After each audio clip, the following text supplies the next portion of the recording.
When Benjamin Franklin exited the Constitutional Convention, he was asked by a woman, "Sir, what have you given us?"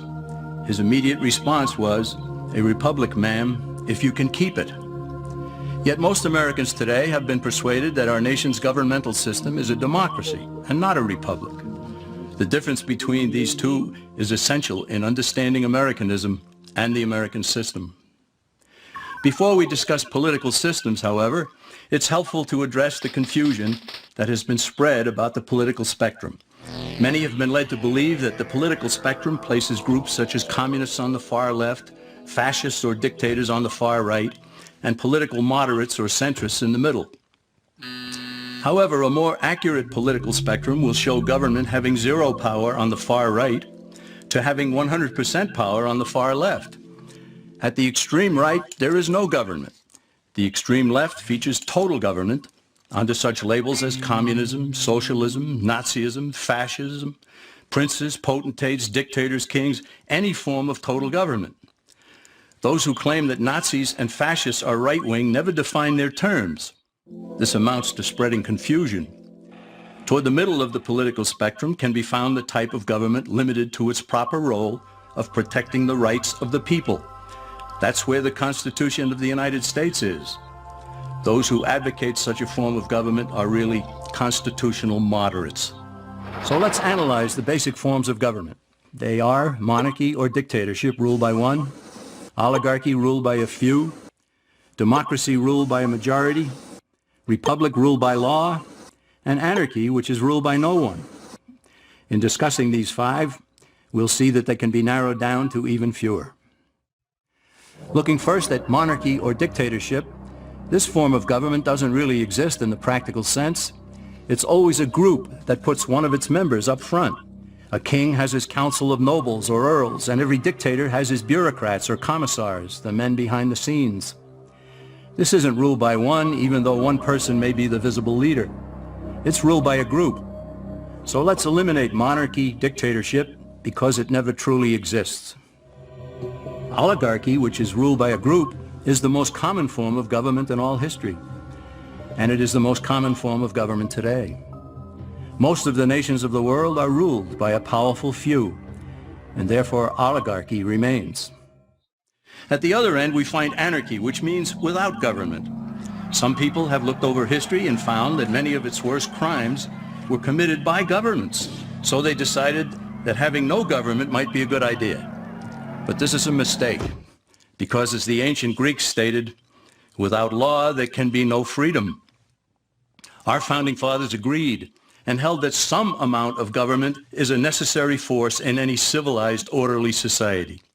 In a state of anarchy, however, everyone has to guard life, liberty, and property, and the lives of family members. Everyone must be armed, and movement is severely restricted because one's property has to be protected at all times. Civilized people have always hired someone to do the guarding, a sheriff, a police force, or some branch of government.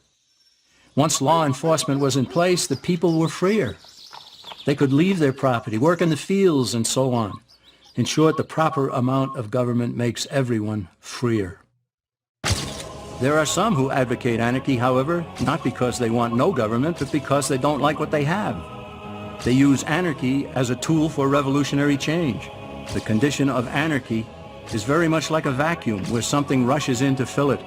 These calculating anarchists work to break down the existing government with rioting, killing, looting, and terrorism. Tragically, the people living in such chaos often go to those best able to put an end to it and beg them to take over and restore order. And who is best able to put an end to the chaos? The very people who started it. The anarchists who created the problem then create a government run by them, an oligarchy, where they have total power. This is exactly what happened in Russia that led to Lenin taking total power, and in Germany where Hitler's brown shirts created the chaos that brought him to power. But anarchy isn't a stable form of government. It's a quick transition from something that exists to something desired by the power-hungry. It's a temporary condition, and because it isn't permanent, we eliminate it as well. The word democracy comes from two Greek words, demos, meaning people, and kratein, meaning to rule. Democracy, therefore, means the rule of the people, majority rule. This, of course, sounds good, but suppose the majority decides to take away one's home, or business, or children. Obviously, there has to be a limit. The flaw in democracy is that the majority isn't restrained. If more than half the people can be persuaded to want something in a democracy, they rule. What about republic? Well, that comes from the Latin, res meaning thing, and publica meaning public. It means the public thing, the law. A true republic is one where the government is limited by law, leaving the people alone. America's founders had a clean slate to write on. They could have set up an oligarchy. In fact, there were some who wanted George Washington to be their king.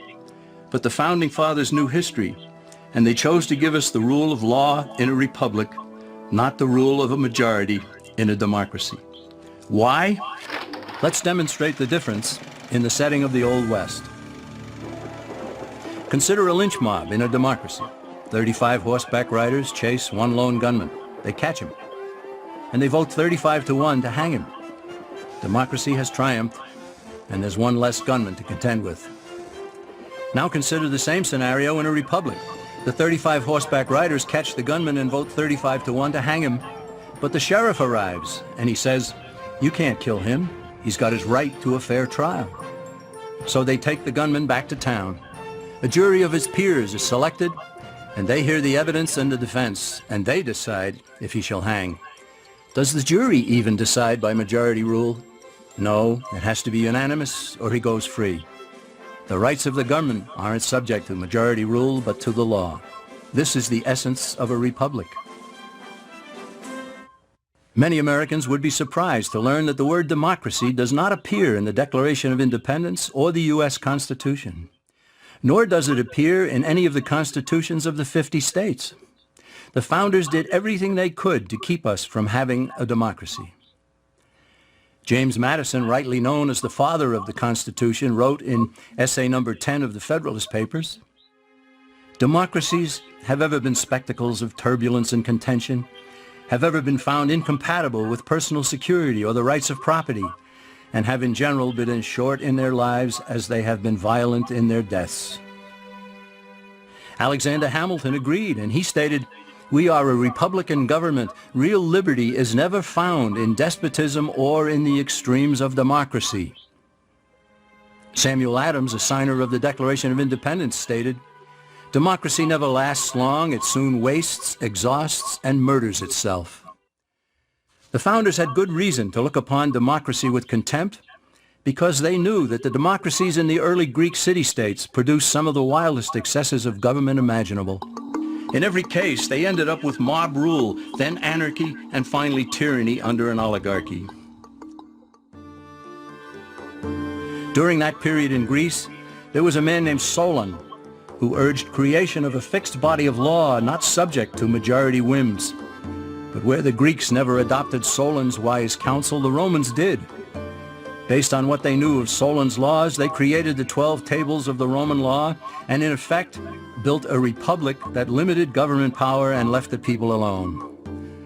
Since government was limited, the people were free to produce, with the understanding that they could keep the fruits of their labor. In time, Rome became wealthy and the envy of the world. In the midst of plenty, however, the Roman people forgot what freedom entailed. They forgot that the essence of freedom is the proper limitation of government. When government power grows, people freedom recedes. Once the Romans dropped their guard, power-seeking politicians began to exceed the powers granted them in the Roman Constitution. Some learned that they could elect politicians who would use government power to take property from some and give it to others. Agriculture subsidies were introduced, followed by housing and welfare programs. Inevitably, taxes rose and controls over the private sector were imposed. Soon, a number of Rome's producers could no longer make ends meet, and they went on the dole. Productivity declined, shortages developed, and mobs began roaming the streets, demanding bread and circuses from the government. Many were induced to trade freedom for security. Eventually, the whole system came crashing down. They went from a republic to a democracy, and ended up with an oligarchy under a progression of the Caesars.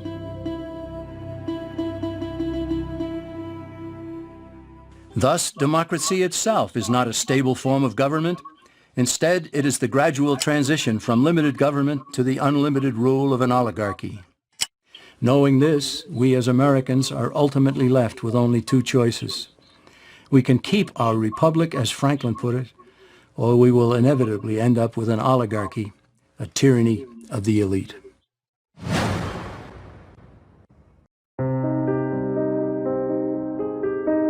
A democracy is a system in which everyone participates in the government. But in a republic, the government is managed by representatives of the people. The Founding Fathers believed that a republic was better than a democracy for a number of reasons. A republic helps to protect the rights of the minority, preserve the rule of law, and control factions. But there is another significant reason why a republic is better, and that has to do with communication. In a stadium full of people, if everyone tries to talk at once, no one can hear each other over the noise. The only way communication can take place is if one person uses a microphone to speak to the entire crowd. The person holding the microphone has a tremendous amount of power because they can influence the whole mass of people. Well, I have a microphone and you don't. So you will listen to every word I have to say! Likewise, a democratic society will inevitably lead to oligarchy because a small group of people, with the help of a powerful media, will be able to influence the entire population. In contrast, a republic provides natural channels of communication. When the people organize into small groups and appoint representatives for each group, each citizen is able to make his voice heard.